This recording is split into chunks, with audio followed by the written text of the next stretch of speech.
அனைவருக்கும் அன்பான வணக்கம். நாம் சிவராத்திரியை ஏன் கொண்டாடுகிறோம்? எப்படி கொண்டாட வேண்டும்? அதன் பலன்தான் என்ன என்பதை பற்றி இந்த பதிவில் பார்ப்போம். இந்து புராணங்களின்படி தேவர்களும் அசுரர்களும் வாசுகி பாம்பை கயிறாகவும் மந்திரமலையை மத்தாகவும் கொண்டு பார்க்கடலை கடைந்தனர். அதிலிருந்து வந்த விஷம் பூலோகத்தில் இருக்கும் அனைத்து உயிரினங்களுக்கும் ஆபத்தாக முடியும் என்பதால் அந்த விஷத்தை தாமாக முன்வந்து சிவபெருமான் அருந்தி தனது தொண்டையில் நிலைநிறுத்திக் கொள்கிறார். இதனால் சிவபெருமான் திருநீலகண்டர் என அழைக்கப்படுகிறார்.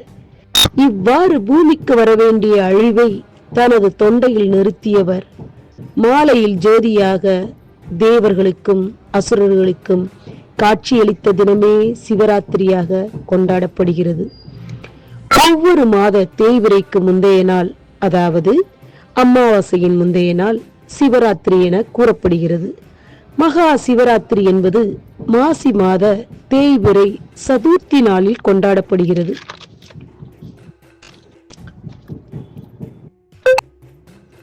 சரி, நாம் பூஜையை எவ்வாறு செய்ய வேண்டும் என்பதை பற்றி அறிவோமா? சிவராத்திரி அன்று காலையில் எழுந்து புனித நீரில் நீராடி சிவனுக்கு புனித நீர் கொண்டு அபிஷேகம் செய்ய வேண்டும்.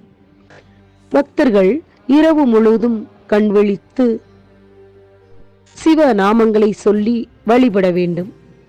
கோவிலுக்கு செல்பவர்கள் லிங்கத்திற்கு நடைபெறும் 4 கால பூஜைகள் நிறைந்த பிறகு வீட்டிற்கு வந்து விரதத்தை நிறைவு செய்ய வேண்டும்.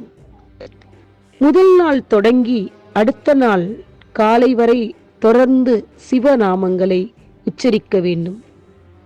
சிவாய நமக என்னும் நாமமே அந்நாமம்.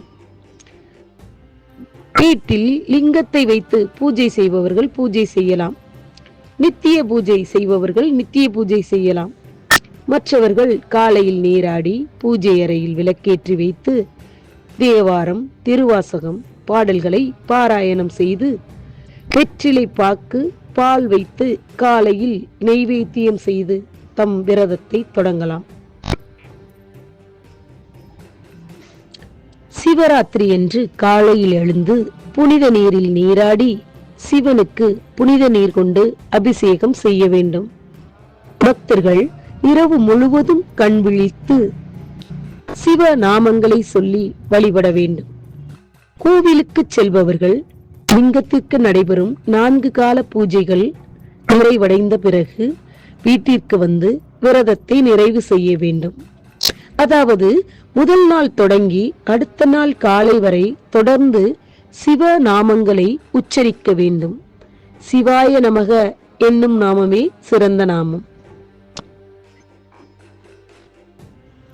வீட்டில் லிங்கம் வைத்து வழிபடுபவர்கள் லிங்க பூஜை செய்யலாம். நித்திய பூஜை செய்பவர்கள் நித்திய பூஜை செய்யலாம். மற்றவர்கள் காலையில் நீராடி பூஜை அறையில் விளக்கேற்றி வைத்து தேவாரம், திருவாசகம் பாடல்களை பாராயணம் செய்து வெற்றிலை பாக்கு பால் வைத்து காலையில் நெய்வேத்தியம் செய்து தம் விரதத்தை தொடங்கலாம். இரவிலே சிவனை நினைத்து வழிபடுபவர்கள் பழங்கள், தேன், நெய், இனிப்புகள் ஆகியவற்றை செய்து வழிபடலாம். பச்சரிசி, பாசிப்பயிறு, வெல்லம், தேங்காய் வில்லைகள் கலந்த உணவையும் வைத்து இறைவனுக்கு படைக்கலாம். முழு நேரம் சாப்பிடாமல் இருப்பதே விரதத்திற்கு சிறந்தது. ஆனால் உடல் நலக்குறைவு உள்ளவர்கள், கர்ப்பிணி பெண்கள் பழங்கள் சாப்பிடலாம். சமைத்த உணவுகளை தவிர்க்கலாம். இரவு முழுவதும் கண் விழித்து சிவனை வழிபடலாம். இரவு முழுவதும் கண் விழிக்க இயலாதவர்கள் இரவு 12:30 மணி வரையாவது கண் விழித்து சிவனை வழிபட வேண்டும். கோவிலில் சென்று வழிபாடு செய்பவர்கள் காலை 4 மணிக்கு கோயிலில் பூஜை நிறைவு பெற்றவுடன் கோவில் பிரசாதத்தை உண்டு தனது விரதத்தை நிறைவு செய்யலாம். கோவிலுக்கு செல்ல இயலாதவர்கள் சர்க்கரை பொங்கலோ புளியோதரையோ ஏதேனும் ஒரு நெய்வேத்தியத்தை இறைவனுக்கு படைத்து பக்தர்களுக்கு கொடுத்து நிறைவு செய்யலாம். அடுத்த நாள் பகலிலும் தூங்கக்கூடாது என்பது முக்கியமான வேண்டுகோள். மாலையில் தீபம் ஏற்றி வழிபாடு முடித்தபின் தூங்கிக் கொள்ளலாம். இதன் பயன்தான் என்ன? குலதெய்வத்தின் அருளும் சிவபெருமானின் அருளும் முற்றிலும் நமக்கு கிடைக்கும். இதை பற்றிய ஒரு சிறு கதை. திருவைக்காவூரில் வில்வனேஸ்வரர் ஆலயத்தில் உள்ள சிவனை தவநிதி முனிவர் வழிபட்டு வந்தார்.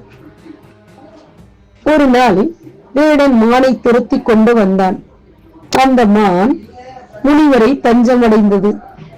இறைவன் புலி வடிவில் தோன்றி வேடனை தாக்க முயற்சிக்கும் பொழுது வேடன் ஒரு மரத்தில் ஏறி தான் இரவு முழுவதும் தூங்காமல் இருக்க கண்விழிக்க வேண்டும் என்பதால் அங்கிருந்து ஒரு இலையாக எடுத்து கீழே போட்டுக் கொண்டிருந்தான். அந்த இலை கீழே இருந்த சிவபெருமான் மீது விழுந்தது. இறைவன் இலையை தனக்கு பூஜை செய்ததாக ஏற்றுக்கொண்டு வேடனுக்கு மோட்சம் கொடுத்தார். பயத்தால் வில்வ இலையை போட்ட வேடனுக்கே மோட்சம் தந்த இறைவன் நம் பக்தர்கள் அனைவருக்கும் மோட்சம் அளிப்பார். நன்றி, வணக்கம்.